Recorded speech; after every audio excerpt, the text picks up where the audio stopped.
If you're in grad school or if you're about to start grad school and you feel like you're always constantly second guessing what your plans are, what you're going to do, how you're going to thrive in grad school, and you're constantly feeling like you're behind and that maybe everyone else is more prepared than you, then this video is for you. Maybe this is you in grad school, or maybe this is how you think you are going to be in grad school, where you always feel like you're behind. You're constantly comparing yourself to your cohort. And deep down, you're always wondering, like, do I really belong here? Can I actually do this grad school thing? Or am I like shooting above my level? I felt the same way when I first started grad school. So I'm going to walk you through exactly how I built my confidence in grad school without having to change who I am. And also how you can do the same. So in this video, you'll learn 3 habits that help me go from overwhelmed and insecure to completely grounded and motivated and super proud of my academic path. And yes, I'm also going to share that one moment that changed the way I thought about myself as a grad student. Spoiler, I really thought I had messed everything up from the beginning. Okay, so let's talk about like, why are we talking about confidence? Why does confidence matter so much in grad school? Well, grad school is not just about being smart. Everyone there is smart. You are smart. Smart is not the qualification here at all. Grad school is really about navigating new systems. And many of us, including me, show up to grad school on the first day thinking, if I just work hard, I'll be fine. But working hard is not enough, and that's not the end all be all. And confidence isn't a bonus. It's absolutely necessary to be able to thrive in grad school. It's the foundation that you need to keep on showing up against adversity, against failure, against imposter syndrome. It's the confidence that you need. It truly affects how you engage in class. Your confidence affects how, if, and when you ask for help. And it also affects how you believe in your future. Like, what is my future self going to be and do? Like, what happens after this grad program? Your confidence during the program can completely shape what you do after the program. All right, so I'll tell you a little bit about my confidence crisis fairly early on in my grad school experience. And by fairly early on, I mean in the first week of grad school. When I showed up in that first week of grad school and quickly realized that everyone had read all of the textbooks to completion in advance before we even got in the classroom, I was like, wait, you read this whole book and you already know what we're learning? And they had, and that had never been me before. In undergrad, I was always that student who could just show up to class, take notes, and do great on tests, quizzes, and things like that. I just learned in class. And I'm realizing, oh, everyone else has a different expectation than me. Maybe I'm behind. Maybe I won't be able to catch up because now I have homework. I don't have time to go back and read the whole book like everyone else did. Also, something that shook me a little bit as well was kind of later on in my grad school experience, once we got into our research and things like that, and everyone just wanted to talk about their research. Like every conversation, every group conversation we had somehow always turned to research. And I always found myself being the one like changing the subject, wanting to talk about something more fun, something more interesting other than just research. And I'm like, is it just me? Like, should I be more excited about my research like everyone else is? Am I not like fit to complete this program? Because while I didn't want to talk about research all the time, I did want to talk about my teaching and how I was prepping for class and how I was engaging with students. And I kind of felt like I didn't fit in because everyone else felt like they were more focused on their research and didn't enjoy teaching the way that I did. And so these situations could have led me to like shrink and like kind of keep to myself and isolate myself.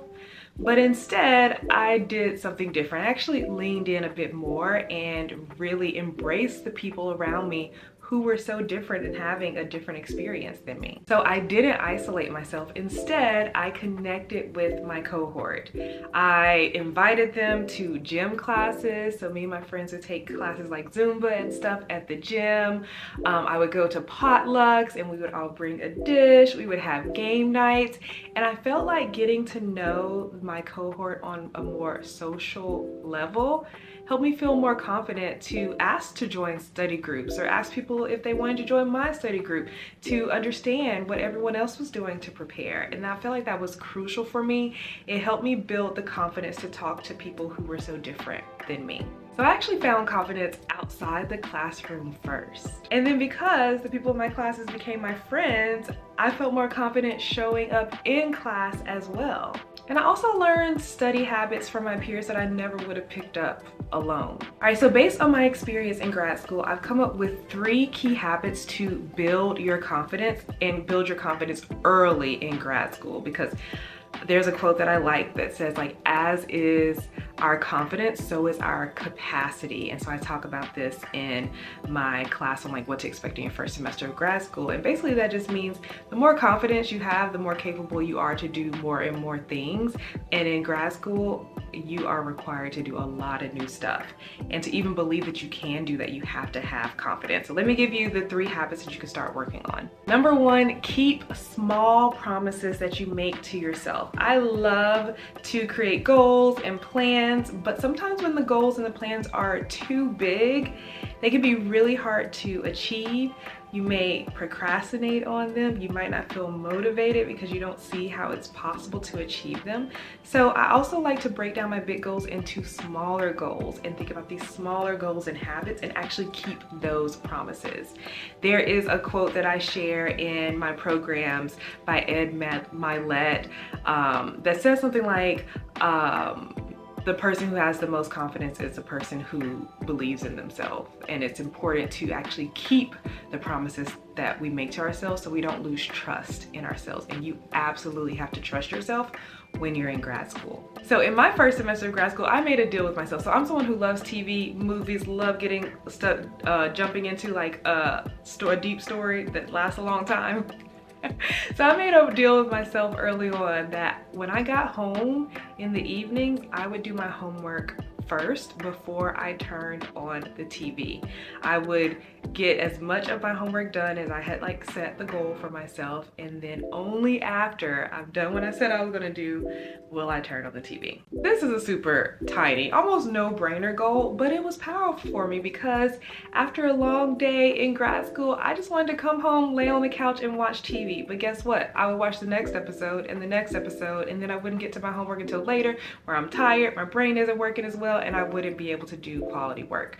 So it was a tiny goal, but it was super powerful for me. And I was building trust with myself. I now believe that whatever I say I'm gonna do, I actually will do it because I've created that evidence for myself. Number 2, don't wait until you feel ready, just start. So in grad school, you will get assignments, whether it's like a homework assignment, like in a math class like I took, or a writing assignment or a reading assignment, and they're gonna be pretty big, pretty lofty, and you might look at it and think, oh my gosh, I don't really know what I'm doing. Start it anyway, try anyway.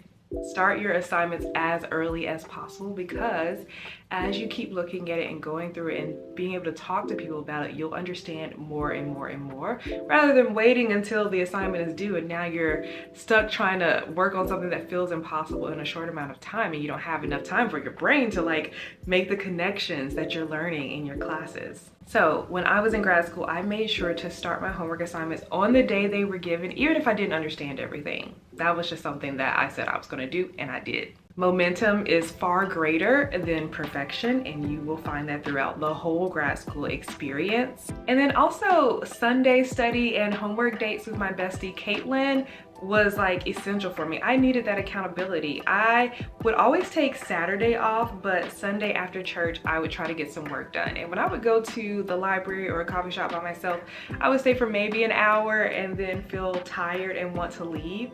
But when I would go with my friend Caitlin, we could stay for 3 or 4 hours doing work together, and it didn't feel as exhausting, or I didn't lose the motivation because my friend was right there working at the same time, even if we were working on different things.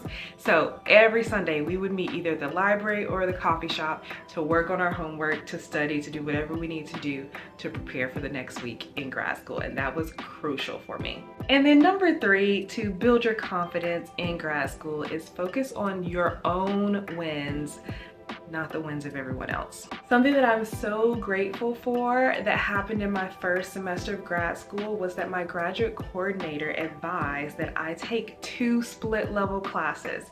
So I had to take 4 classes in my first semester of grad school because of the specific fellowship that I had. Didn't have any other work or TA-ship or grading that I had to do.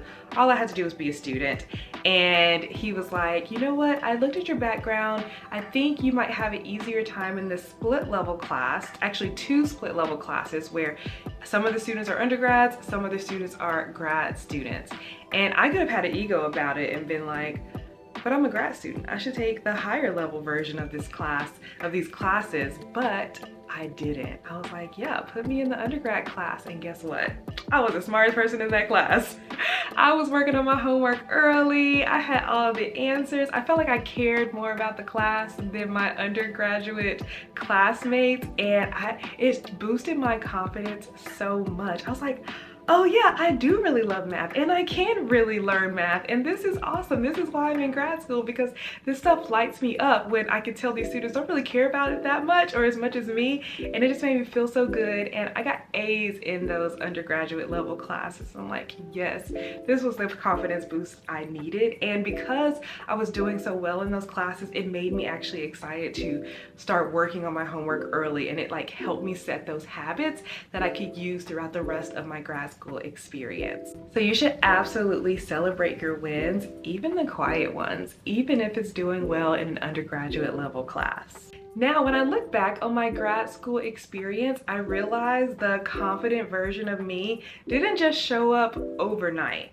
It was built week by week through small actions and also community. And if I could talk to my first semester self, I would say this: you belong here, and your version of success is also valid. Often we realize way too late in grad school, but you can define what success looks like for you. It doesn't have to look the same as what success means for everyone else, or your advisor, or what everyone else in your field does. You can define success for yourself. For me, while I did make it through my research, I didn't love it, but I love teaching. And that led me to a career that I love, being a lecturer, where I get to focus on teaching and not have to split my time between teaching and research. And it also gives me the time to grow a business that I love and create these videos for you that I'm so excited to get back into. And so I was absolutely successful in grad school, even though I didn't have the exact same experience as everyone else. So I was inspired to create this video because I am revamping and fleshing out more details in my grad school prep course. It's already a full course, but I'm just beefing it up, making it even better. And I got to this lesson on confidence, and I was like, confidence is so important in grad school, and I want to make sure I put more of an emphasis on it. And so I was like, I need to talk more about confidence on my YouTube channel as well. So that lesson inside of my grad school prep course inspired this video. So if you are starting grad school soon and you want to know what you should be doing to prepare for that first semester of grad school, so you show up ready on the first day and not already feeling behind, and also come away with some tools that you can use throughout your whole grad school experience that will serve you and help you thrive and not just survive in grad school, you should definitely check out my grad school prep course. I'll put the link for it in the description of this video. It's packed with strategies and mindset shifts that go even deeper than what I did here today in this video. And if you're a current grad student, I would invite you to join my community. It's called the #GradBoss Learning Community. So you can be around other grad students who are grad bosses, who think the same way, who think that there's more to grad school than just the academics. It's about being a full person and being yourself and actually living your life while you're a grad student at the same time. So I'll put a link for that community in the description as well. So if you want to go even deeper on thriving in grad school and not just surviving in grad school, and want to understand what you need to do to prepare before your first semester of grad school, I'll put a video up that I would recommend for you to watch next. In that video, I talk about the different mindset shifts that help the grad students in my community go from overwhelmed and anxious about starting grad school to feeling completely prepared and ready to take on this new challenge without giving up and without burning out. So until then, I'll see you in the next one. Bye.